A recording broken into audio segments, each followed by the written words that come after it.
ಅಪಾರ ಸಂಖ್ಯೆಯಲ್ಲಿ ಜನ ಸೇರಿದ್ದಾರೆ. ಅದರಲ್ಲೂ ವಿಶೇಷವಾಗಿ ಶಿಡ್ಲಘಟ್ಟ ಕ್ಷೇತ್ರದಿಂದ ನಮ್ಮ ನಾಯಕರಾದ ಪುಟ್ಟು ಆಂಜನೇಯಪ್ಪನವರು ಬಂದಿದ್ದಾರೆ. ಅವರು ಕೂಡ ಬಹಳಷ್ಟು ಶ್ರಮಪಟ್ಟು ಕಾರ್ಯಕರ್ತರನ್ನ ಕರ್ಕೊಂಡ್ಬಂದಿದ್ದಾರೆ. ಈ ನಮ್ಮ ಪ್ರತಿಭಟನೆ ಯಶಸ್ವಿ ಆಗುತ್ತೆ, ಈ ರಾಜಭವನ್ ಮುತ್ತಿಗೆ ಯಶಸ್ವಿ ಆಗುತ್ತೆ ಅಂತ ಹೇಳಿ ನಾವು ನಂಬ್ಕೊಂಡಿದ್ದೀವಿ.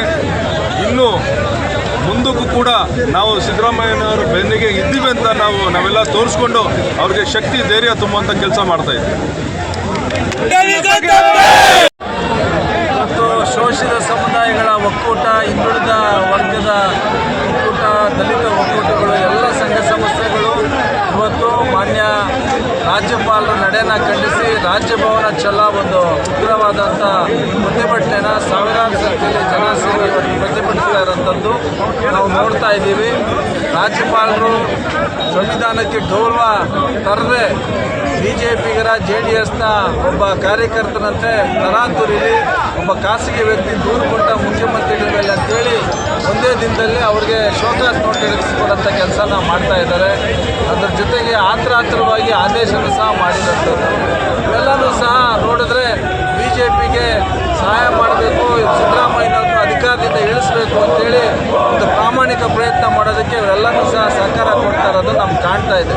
ಇದನ್ನು ವಿರೋಧಿಸುವಂಥದ್ದು ಮತ್ತು ಸಿದ್ದರಾಮಯ್ಯನವರಿಗೆ ಬೆಂಬಲವಾಗಿ ನಿಂತ್ಕೊಂಡು ನಾವು ಈ ನಮ್ಮ ಹಿಂದುಳಿದ ವರ್ಗದ ನಾಯಕನನ್ನು ಉಳಿಸುವಂಥ ಕೆಲಸಕ್ಕೂ ಸಹ ಜನ ಅಭೂತಪೂರ್ವಕವಾಗಿ ಪ್ರತಿಭಟನೆಯಲ್ಲಿ ಭಾಗವಹಿಸಿ ಈ ಒಂದು ಪ್ರತಿಭಟನೆಯನ್ನು ಯಶಸ್ವಿಗೊಳಿಸ್ತಾ ಇದ್ದಾರೆ. ಈ ರೀತಿಯಾದಂಥ ಅಸಂವಿಧಾನಿಕ ರಾಜ್ಯಪಾಲರು, ಪಕ್ಷಪಾತ ಮಾಡ್ತಾ ಇರೋಂಥ ರಾಜ್ಯಪಾಲರು ನಮಗೆ ಈ ರಾಜ್ಯಕ್ಕೆ ಬೇಡ, ಇವ್ರನ್ನ ದಯಮಾಡಿ ವಾಪಸ್ ಕರ್ಸ್ಕೊಳ್ಳೋಂಥದ್ದಾಗಬೇಕು, ರಾಜ್ಯ ಬಿಟ್ಟು ಇವರು ಹೋಗೋಂಥದ್ದಾಗಬೇಕು. BJP JDSರಿಗೆ ಸೊಪ್ಪಾಗಂಥ ರಾಜ್ಯಪಾಲರು ನಮಗೆ ಬೇಡ. ಈ ರಾಜ್ಯದ ಅಭಿವೃದ್ಧಿ ಬಗ್ಗೆ, ಸರ್ಕಾರದ ಬಗ್ಗೆ ಪಕ್ಷಪಾತ ಇಲ್ಲದೆ ಕೆಲಸ ಮಾಡೋಂಥ ರಾಜ್ಯಪಾಲರನ್ನ ಮಾನ್ಯ ರಾಷ್ಟ್ರಪತಿಗಳು ಈ ರಾಜ್ಯಕ್ಕೆ ತುರ್ತಾಗಿ ವಿನಿಯೋಗಿಸಬೇಕು, ಇವ್ರನ್ನ ರಾಜ್ಯಪಾಲರ ಹುದ್ದೆಯಿಂದ ವಜಾ ಮಾಡಬೇಕು ಅಂತೇಳಿ ಈ ಪ್ರತಿಭಟನೆ ಮುಖೇನ ರಾಷ್ಟ್ರಪತಿಗಳಿಗೆ ನಾವು ಮನವಿ ಮಾಡ್ತೀವಿ.